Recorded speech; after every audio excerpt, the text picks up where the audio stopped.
Welcome to Wellness, honey. If this is your first time here, hello. I'm Valencia, a life coach and holistic healer.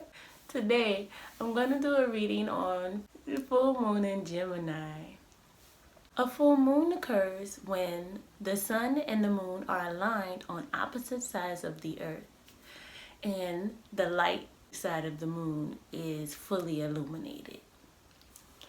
The full moon is a time for completion, a full awareness of what's going on in your life. It's a great time for clarity of what's not working, what you need to release, what you need to let go of, and just complete understanding of a complete awareness of what's happening around you, what's happening in your world. And for wellness, honey, we like to use the moon cycles as a way to self-develop, help us to manifest our desires. And so for the full moon, we use this time to release and to let go. So we have a process of what needs to be released, what needs to be let go of. We journal. We take the time to really get into how we're feeling and understanding what is the full moon bringing up for us. What is it illuminating in our lives, and what can we let go of to be more of ourselves, to be more in alignment of what we desire. So that brings us into full moon being in Gemini. And Gemini is an air sign, or the planet that it's connected to is Mercury, the planet of communications. Gemini energy is great for relations, helping to make connections, because it's a mutable sign. It's about transition. Gemini season is in the spring. It's the point between spring and summer. So it ends the spring and brings in summer. It takes our thoughts and transform our thoughts into an image. Gemini creates the image for what is to be projected spiritually out into the world. What does that mean? Gemini is a thinking sign. If you know anything about Geminis, or you have a Gemini in your life, you really listen to them. They do a lot of thinking. They use their logical brains a lot. They feel comfort and comfortability in thinking. And they love to create hypothetical situations, and they like to create images of what they would like to achieve. Like in their mind, they can see a mental picture, they can formulate it, they can create it. And so being able to have this image, they're able to project it out into the world. They care a lot about the way they look, what things seem, and what they have, and what people think about them, how people perceive them, the image that they're putting out there in the world. And Gemini energy is great for manifestation. Having a mental image of what you would like to achieve, it can be very motivating. That's why it's that when you think of projection, when you project things out and you project images out, you want to see it out in the real world, and it helps to motivate you. They will project this image onto people. They will project these images on experiences. They will project these images on everything, anything, so that they can be able to see it, see their thoughts and their idea play out in the real world.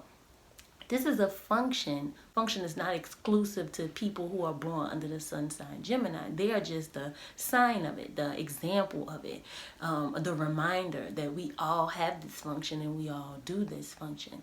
So with that being said, with the full moon being in Gemini, which is a time of clarity. So getting clarity on the image that is projected out there into the world, and seeing, am I too attached to this image? image. Because sometimes when you're constantly searching to see the image out, you can become attached to the image and not actually see how situations are playing out outside of the image that you created for it. And that's what causes a lot of tension and anxiety.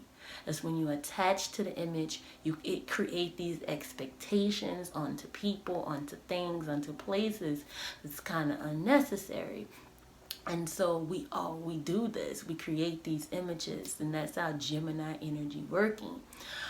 So with this full moon in Gemini, it's a cause to release the images that we have created. And release, maybe not release the images, but release our expectations to them. Because sometimes our manifestations don't look like the images that we created. And when we become so attached to the image, we can't really see how it's actually playing out in our lives. So that's why it's important to for this full moon in Gemini is to be very aware of the images that you are projecting onto people, the images that you're projecting onto places, the images you're projecting onto experiences.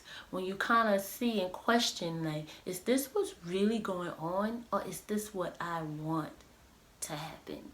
Is this what I think is happening? Is this part of this image that I have for this situation, or is this what's really unfolding before my eyes? It's very important to release the attachment to it, because then you'll be able to see it, like see life for what it is. And when you do that, you go into the process of acceptance, which is the next part of the moon phase.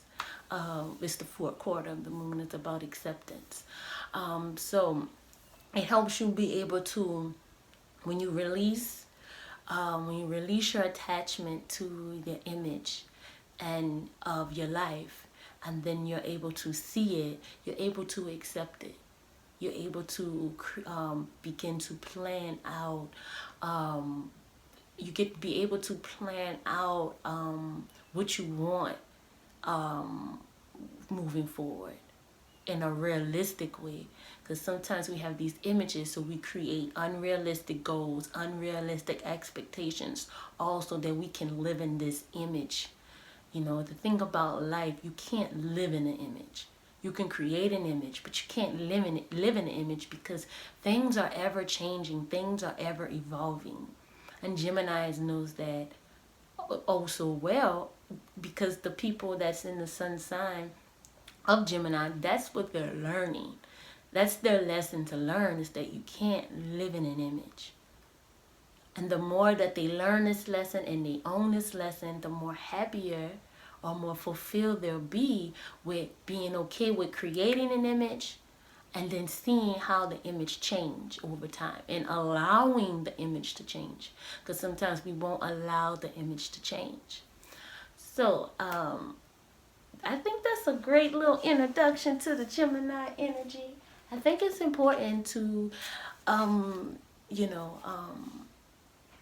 to really sit with what we're thinking and not allow our thinking brain to control us and our images to control us. And I think this full moon, and I feel this full moon is saying that you can't live in an image. My husband and life and business partner, all the other half of wellness, honey, tell me and other people, you can't live in the book. You know, you can't live in the book. And that's true. You can't live in a book. And what the books do, they create images, they create stories.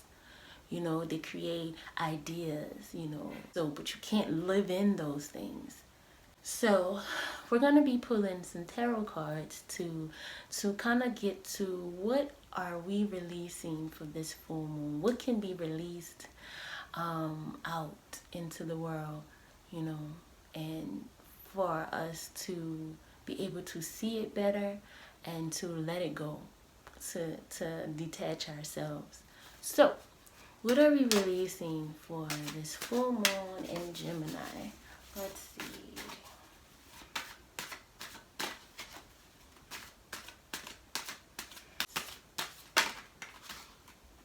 Okay, the Four of Cups popped out. So we could release apathy. this connection, Gemini energy, can create images and attach to those images, and it's usually emotionally. The cups represent the emotional self, our emotional side of ourselves. And it feels like this, Gemini energy, this full moon Gemini is releasing our emotional attachment that we have to the images that we created, and being content with what we have. Because when we create these images, we become discontent with our lives. It causes anxiety, it causes nervousness, it causes dissatisfaction, unfulfillment, because we can't see the beauty in the situation and the beauty of life, because we're kind of walking around with these rose-colored glasses, and we're like using that image to feed ourselves emotionally and make us feel better, and it's not fulfilling. And so it's a call to release the emotions that's attached to the image, so that you can see what's in front of your face, and so that you can get a new emotional cycle. Right here, the guy is under a tree, and there's this spirit, this cloud, that's handing him a cup, a new cup. But when it's this way, it's like almost like he doesn't want to accept the cup. He can't even see the cup. It's like he's manifesting dissatisfaction. Too busy in his head. What does that sound like, Gemini? Too busy in his head to really see and appreciate the ebbs and flow of life. The emotions, the ebbs and flow of life. The energy that's in motion. So he's not seeing that there's a new emotion that's coming through. And right now it's a call to release being in your head, being in your emotions, to accept a new emotion. It's what I'm feeling. So it's like, what emotion are you attached to with this image? First off, what image do you have for your life? Who do you think you're supposed to be? And what do you think you're supposed to have? And what emotional attachment do you have to these things, right? That's keeping you from seeing how to move forward in your life, how to be satisfied with your life, how to appreciate your life. Like, just sit with that and think, what situation could be going on? What emotions are keeping you? Like anger, sadness, this idea of happiness, that's a certain thing brings you happiness, gives you all these emotional feelings, but of temporary joy. It's like clinging on to something because it makes you feel good temporarily, but it isn't actually helping you for the long term. It's bringing you temporary happiness, temporary fulfillment. But when that thing is done and that thing is over, when you no longer are using that thing, you're back to feeling like crap. You're back to feeling sad. You're back to feeling like disconnected from life. It's almost like your happiness and joy is dependent on this thing. That's not really a healthy way to live. Your happiness and joy has to come from within you. And the more you use and project on other things that I can't be happy if I don't have this, then the less happier and fulfilled you'll be within yourself, because all you really need is you. And as soon as you realize that, it's the easier life gets, or the more, I don't want to say easier, life, I don't know if it ever gets easy, but the more accepting and fulfilled you'll be with life as it is. So as I was shuffling, the reverse tower came up. What are you releasing for this Gemini? It's fear, panic. It's like it's like you're manifesting fear. Let me do this right here. You're manifesting. It's like abandonment. It's like, because they're this, it's like this crown on top of a building that's like on, it looks like this far distant place on its own, like little rock. Nothing else is there. It's like dark in these clouds, and it looks like something strikes the tower and it's on fire like a lightning bolt. And then the two people are like jumping ship. They're scared, they're frightened. It's like their whole world is shaken up. Shooken up or shaken up? Their whole world is shooken up. But with the reverse tower, it's releasing this mindset that things are going on that's really not happening. It's like you're creating this tragicness in your brain, but the tragedy is not really happening. You're creating the tragedy, and you need to release that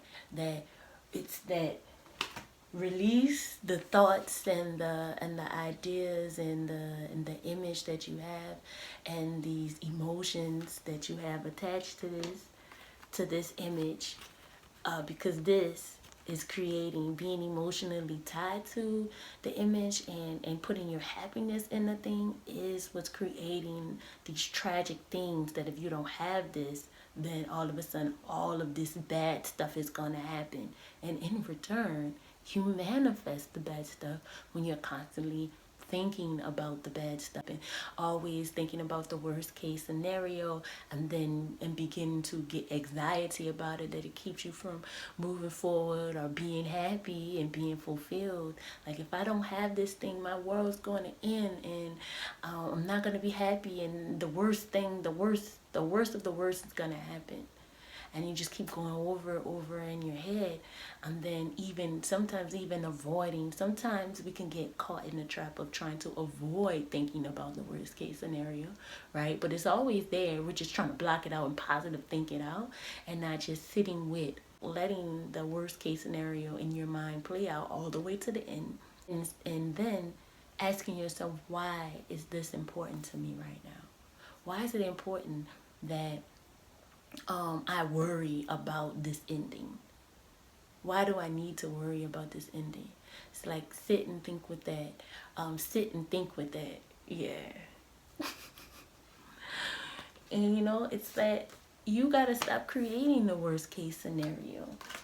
You really do. You gotta stop avoiding the thoughts of it, and then also stop living in it. It's like making this feeling so strong of the worry and what could happen. Yeah, it could happen, but that doesn't mean it will happen. And if it does happen, you can't do anything to stop it, really. Focus yourself on building your inner strength to feel like, if this does happen, what can I do to prepare myself for it, mentally, spiritually, and emotionally?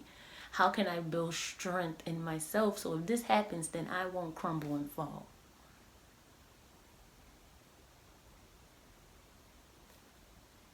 You have to stop creating the negative thoughts in your head.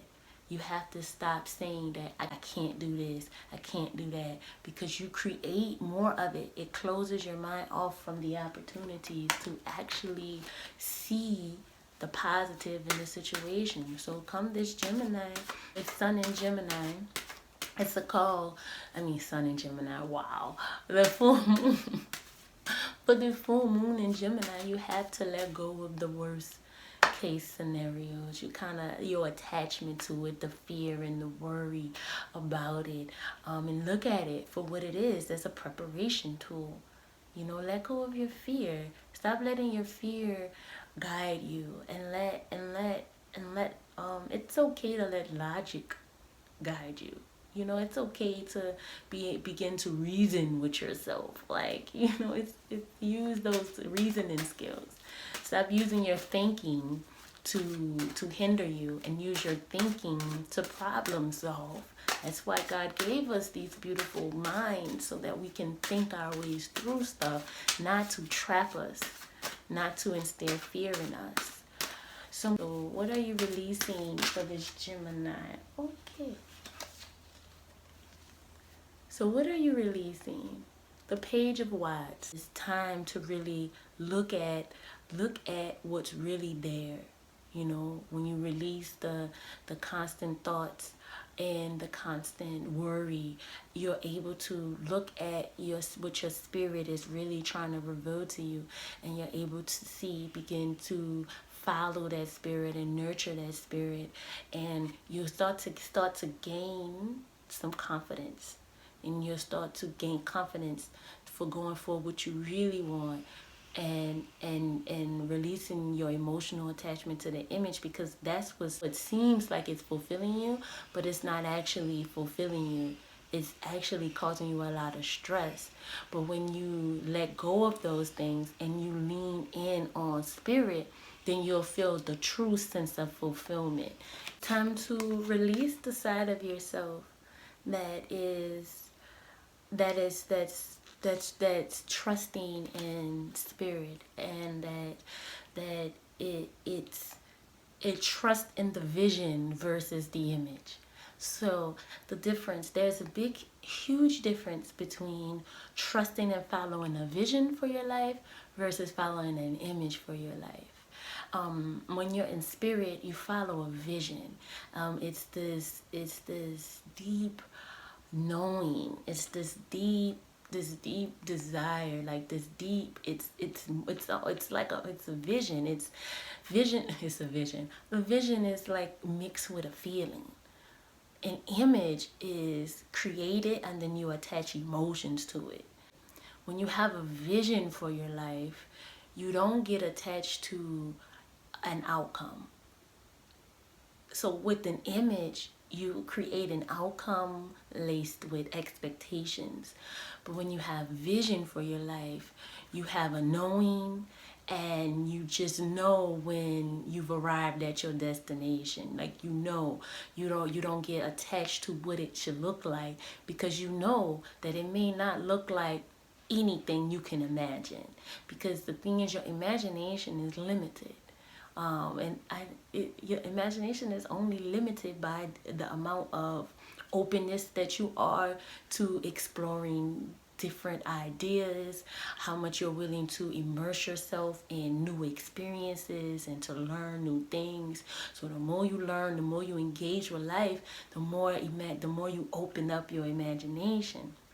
The thing is, when you create an image from what you're imagining, you begin to limit yourself, because then it's like you only imagining more of that image instead of imagining beyond that image. It's like understanding that it's like you begin to attach to this image and you start to obsess over it. And then the image is what it feeds you emotionally. You create feelings from this image. And you create how you think you would feel if you had this image. Like, that's different, from having a vision for your life. Because when you have a vision for your life, you aren't tied to an outcome. You aren't tied to how things should look. So when things start unfold, you're more inclined to see the spirit moving in your life. You're more inclined to be motivated during times when there is no reason to be motivated, because you have this inner knowing, like, things are working out in my favor. I don't need an image in real life to show me that things are working out in my favor. Things are unfolding in my favor. And so right now, and for this full moon in Gemini, it's kind of go with that vision for your life. Go with that spirit for your life. I let go of the image that you've created and trust in the vision that was given to you. Because we're always given vision of what life could be. Then it's up to us to create life from that vision, to create life. But you can't create life from an image. All you're going to do is create life to look like something that you think it should be, versus actually create life as it comes and goes. So with the things and the tools that come to you, versus imagine that I need this specific tool for this, that, and the other, and not allowing yourself to be flexible and using whatever things that's available to you. Okay, I'm going to pull an oracle card to kind of guide us for this full moon in Gemini.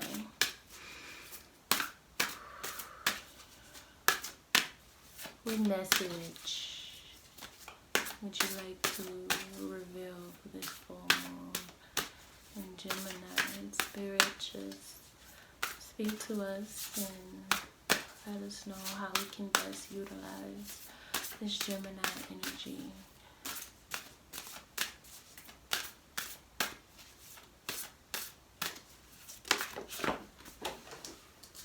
Okay, here we go. So this says, don't dim to fit in.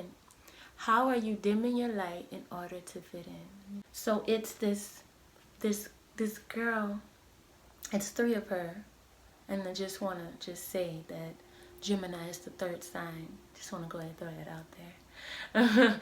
And so it's connected to the number 3. And then above her head is an eye, and her eyes are closed. And it's a triangle. Triangle is 3 sides. So as I've been saying, is like a letting go of the image and seeing the image out here in your outside world, and know that what you're seeing may not actually be what's going on, because you're living in an image. At least you're trying to live in an image. So it's kind of right now for this full moon in Gemini, it's kind of like, close your eyes. Close your eyes. And these 2 eyes, don't be fooled by these 2 eyes, because it's not telling you the full picture. Open your 3rd eye.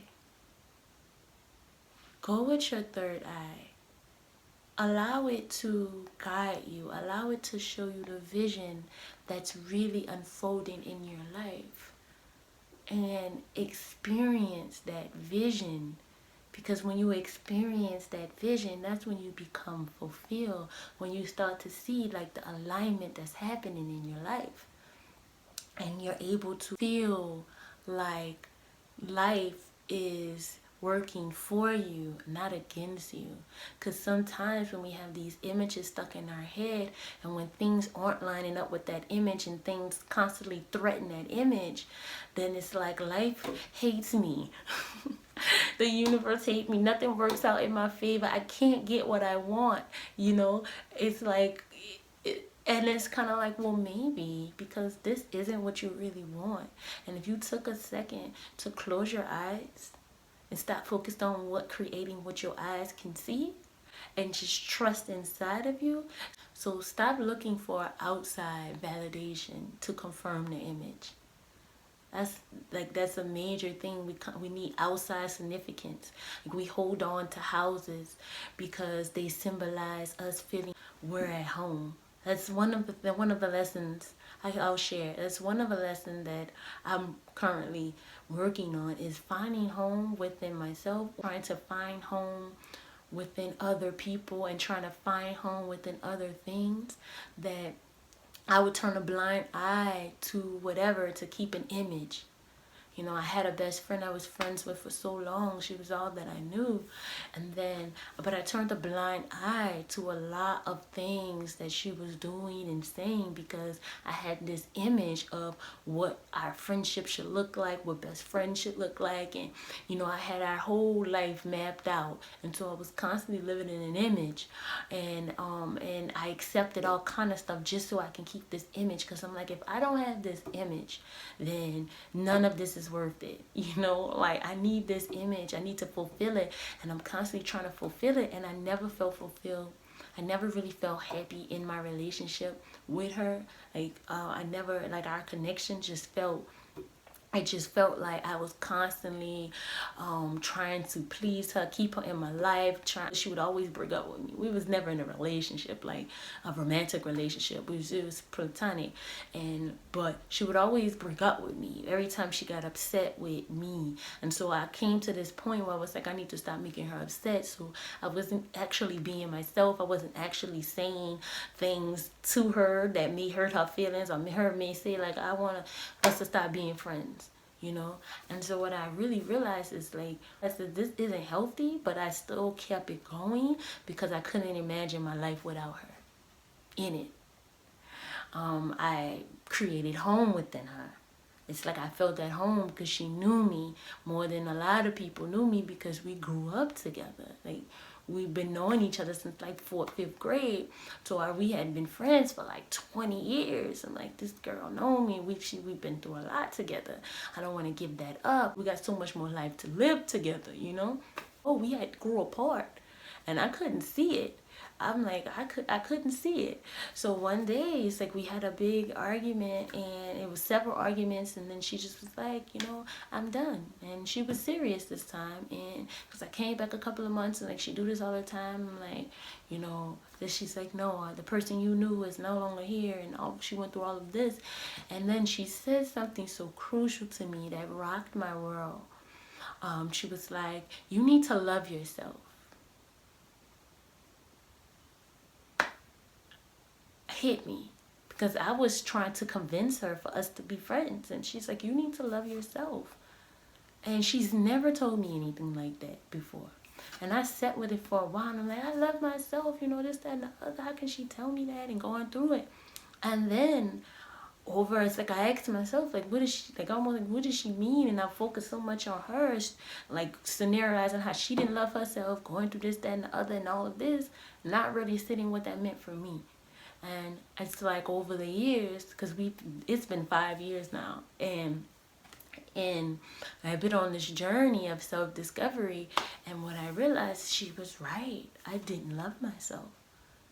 When you're constantly creating images for your life, you don't love yourself, because you don't trust yourself, and you don't trust that you'll be able to see and feel and understand at life as it comes. It's like, so you have to try to control it, and try to create the image for your life when you can't live in an image.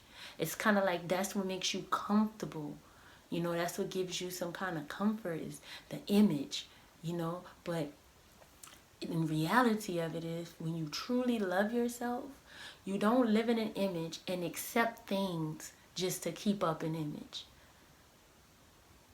Because we would live in an image, and we will constantly keep accepting things that's not what we want for our lives, so that we don't lose it. We don't lose this home that we created in other people. We don't lose this idea of who we think that we are. And so it rocked my whole world, and it took me down this journey of self-discovery and self-love. And to this day, I definitely know what it means to love myself. It's not that I don't create images, because I do. It's a natural trait, is to create these images. I just no longer attach myself to it. I don't attach my happiness to the image. I use the image as a guiding post to kind of reflect back to me of what I do want, and I don't project out. I don't desire to. I try actively not to project this image out onto situations and people. And I'm constantly checking in with myself, like, is this what's really going on in this situation, or is this what I want to go on, or is this not lining up with what I want? Just constantly just checking in and checking in and checking in. And I think that's important. And because, just as they say, don't dim to fit in. I was dimming my light to be friends with her. Like, I was dimming myself. Like, it's like the moment I did something that she didn't agree with, it's kind of like she felt uncomfortable with it. The more I started to be more myself, the more uncomfortable she got. So I felt like I had to kind of dim myself down so that we could be friends. And I mean, what kind of friendship is that? What kind of connection is that? So right now, with this full moon in Gemini, what situations are you in that you are allowing it to dim your light, allowing it to keep you from seeing what's really going on? So and expressing yourself in the most authentic way. What are you accepting in your life currently that is keeping you playing small, that is keeping you from seeing solutions and seeing what you really want for your life? What is keeping you? Because it's a call from spirit to let it go, to let go of what is keeping your light dim. Because when you keep your light dim, it keeps you from being able to see what's really going on. You know, it's kind of like, when you have this image and this idea of what your life should be, and then it keeps you from fully expressing that. Okay, this just popped out. It's you're not alone. Isolation, physical connection, community. So it's saying don't dim your light to fit in. Find your people. Find your people. So I was so busy with my best friend, my elementary school best friend, trying to dim myself, trying to stay friends with her, even though I was rapidly outgrowing this image that she had of me and that I had of myself, but I'm still trying to fit into that image. And it was like it's like trying to create community with her, trying to keep this home within her that was not actually home, but it's just I just was so comfortable with it so long that I was so scared to go out, because what if no one else get me like she got me? What if I never have that connection again? But the reality of it, I wasn't having that connection with her, because the connection we had was long gone. It was replaced with something else, So it's kind of like with this card is, it's kind of in a way she was right there, but we were disconnected. I felt isolated from her. I felt isolated from myself. And so now I'm so open to creating community and connection with other people, because now I know what it means to love myself. And it's kind of like when you love yourself, then it's you're no longer isolating yourself from being uncomfortable. You're ready to create. It's like I'm open to forming community. I'm open and receptive to having community with people who are like me. Well, I don't have to dim my light. I don't have to hold my tongue. I don't have to hold back what I say because it may offend them or they won't agree. It's gonna start an argument. I don't have to do that. Now I'm opening myself up to find my people who actually appreciate me, who's like, I love all of this. I love the way you think. I love, this, that, and other. And and I as well share that kinship with them. So when you stop dimming yourself to fit in to an image of yourself, then you open yourself up to community. And I say community, really honestly, you communion with yourself. If you're gonna just be honest, like when I say my people, wait, what did I do? When I say my people, I really feel like what it is when I let go of the image, I got back in connection with myself. It's like when the universe took her from me, it's like and she wasn't the only one that loved. A lot of people got taken out of my life at that time. And it's like I became in community with myself. All of the multifacetedness of myself. I had to become my own best friend. And now it's that I'm my own best friend. And so I don't need to depend on anyone else. I don't need to depend on an image and create friends from this image. I can just love myself. I can just go with the ebbs and flow of life. I can just relish in the vision for my life. And I can then, from the community within myself, I can create community with other people. So yeah, that's what I got for that. And so I'm going to pull a card from the goddess deck, because I think this is some good stuff. I think we kind of like getting to the point is that we have to let go of the images that we have for our life, this Gemini energy. At least not let them go, per se. Let go of the attachments to them and just use them as guiding points to get us to point A to point B, to help guide us through this matrix, and rely mostly on our intuition and our feeling and our connection to ourselves. Past life. This situation involves your past life memories. So just like I brought that up, is that this was my past, and it's like coming to light, that, what I should be focused on, and how I need to continue to nurture that home within myself and that community within me, and then allow that to shine out to attract other people who find home, who already have home within themselves, and they appreciate themselves, so therefore they can appreciate me, and I can appreciate them for exactly who they are. I don't have to change them. They don't have to want to change me. And so when you get deep, like, into the past, like, this Gemini energy is calling you to look into the past. Look into your past life memories. And my mind was like, divine. It's like what image that you created in your past, because this image is created because of some dissatisfying dissatisfying feeling from your past, that it was too hard to deal with, so you begin to create images of your life and emotionally attaching to these images because you couldn't deal with something that happened in your past. So when you are able to go back to your past and find the root source for what created this need to create, to emotionally attach to the images and deal with the pain and the trauma and the drama that happened with that, then you're able to open up, become more open to the vision for your life. Then you're able to understand what you need to do to be fulfilled, and trusting yourself and trusting your intuition. It's hard to trust your intuition when you're attached to an image, because you trust the image more than you trust your intuition.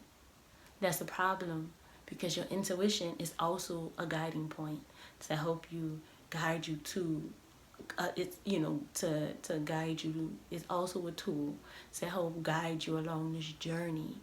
And so, yeah. So look back at your past life and remember your divinity, because when you create these images, you disconnect yourself from the divine. Our intuition is definitely a mental capability. It's definitely, when you have clarity in mind, your intuition works a lot better. But your intuition definitely can be divinely led. And I feel a lot, honestly, most highly sensitive people, they have an intuition that is divinely led.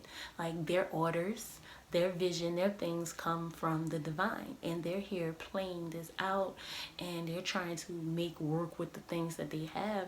And when you get in contact with your intuition, it helps to open up your ears and your mind so that you can hear spirit and be able to make more aligned decisions. Last but not least, before we close this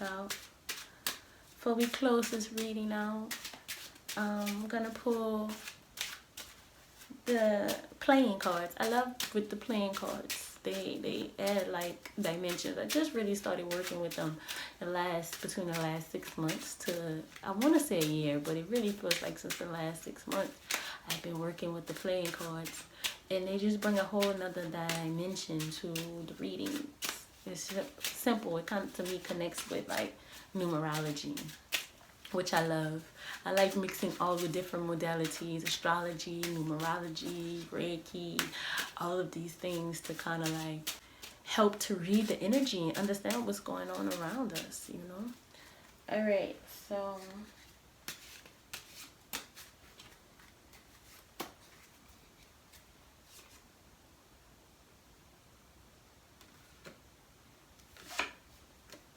the Eight of Hearts. Wow. It's love.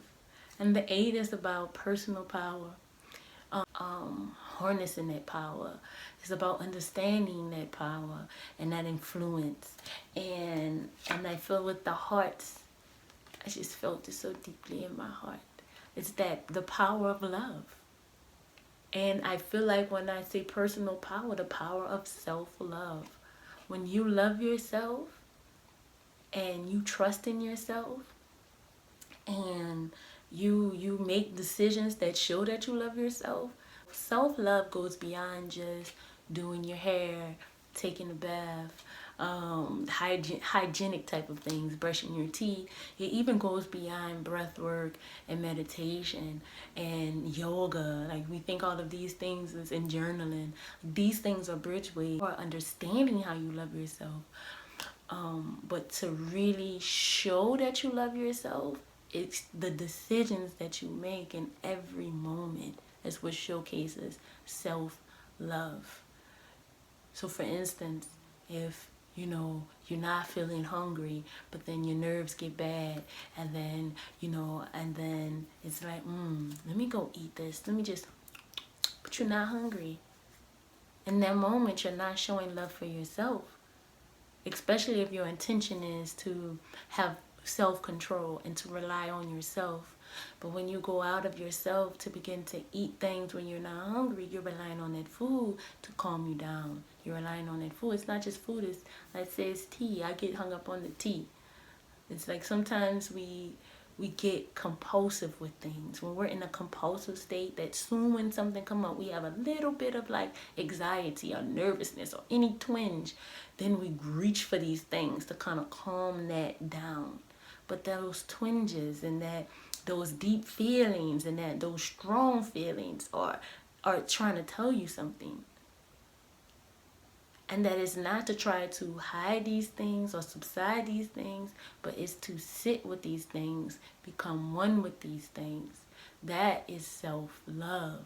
It's when you allow things to flow through you without having to try to reach for something to kind of like help you deal with it on a compulsive level. It's okay to utilize stuff for your healing. I do it all the time. It's okay to replace bad habits with good habits, but understand that bad habit was probably a good habit until you overused it, until it became a compulsion.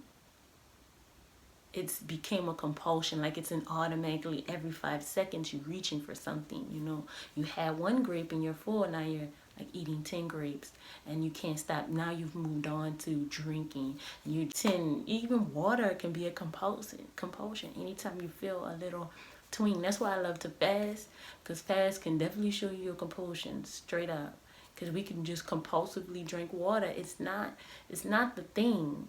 It's the compulsion that's the problem, and not being aware of the compulsion, or being aware of the compulsion and not putting anything in place to kind of stop the compulsion. And what I mean by putting something in place, because you do the breath work and the meditation and the yoga to kind of help you create a flow, but to be able to use these things in the moment that anxiety arises. That's why you could create a practice and a discipline and a devotion. I do Sabbath.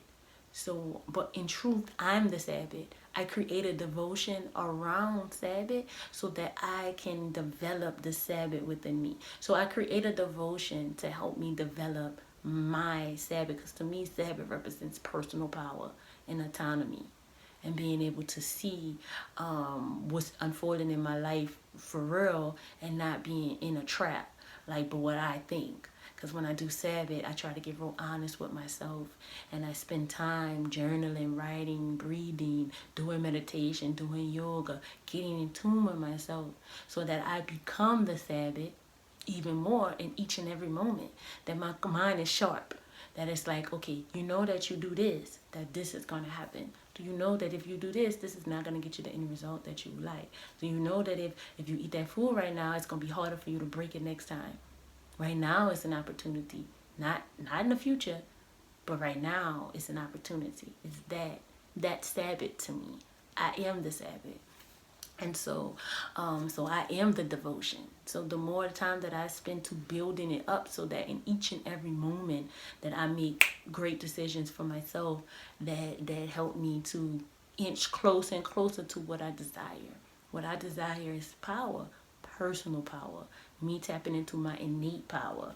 So this Eight of Hearts, I feel, is about power that derives from your innate power, from the love of self. So for this full moon in Gemini, it's all about self-love. It's all about self-love and releasing your emotional attachments to the images that keep you stagnant, that keep you from seeing what's really unfolding in your life, and from keeping you from loving yourself, trusting yourself. You don't need to live in an image. All right, so that's the reading for today. Again, I'm Valencia, life coach and holistic healer, and I help highly sensitive people who consider themselves intuitives, healers, empaths, mystics, you know, all of the people who got magic, who can sense that they have something special within them, and that they can feel like the energy, and they it's like, but they may not completely understand the energy.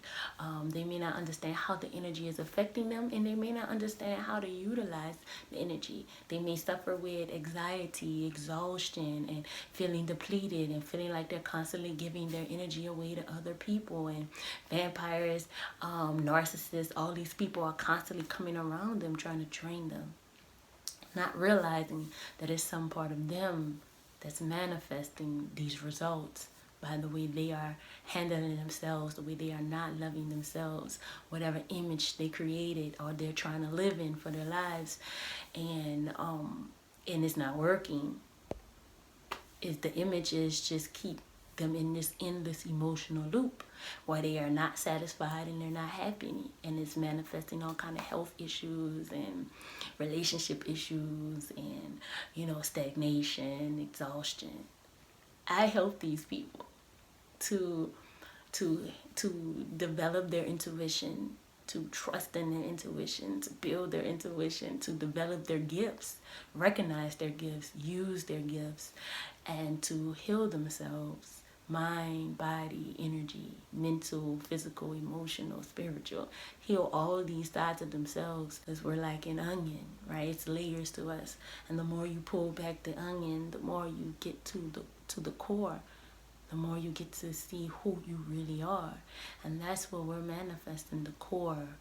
The core. That's what we help our clients manifest, the core of who they are, the truth of who they are, not who they pretend to be, not all the images that they try to project out there, not all the images that others project onto them. It's getting to the core of who they really are. So that's what we help our clients do in our Manifest You program. And I say our because I'm half of Wellness Honey. The other half is my husband, my life and business partner, Alden.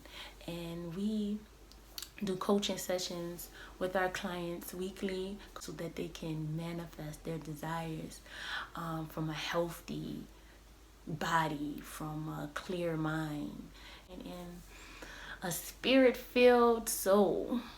All right, so if you're interested in learning more on how, you know, we can help you manifest you, visit our website www.wellnesshoney.com and request a discovery call. Let's talk about how we can help you become the greatest version of yourself, how we can help you love you more, help you make decisions that align with who you are, what you want, and to trust in the vision of your life. It's been a pleasure, and we shall meet again. And if you like this video, please thumbs up, subscribe to this channel, leave us a comment, let us know if any of this resonated with you. I would love to read it and comment back and talk. And also, if you want to reach us to ask any questions, it's wellnesshoney@gmail.com. Wait, yeah. Till next time, peace.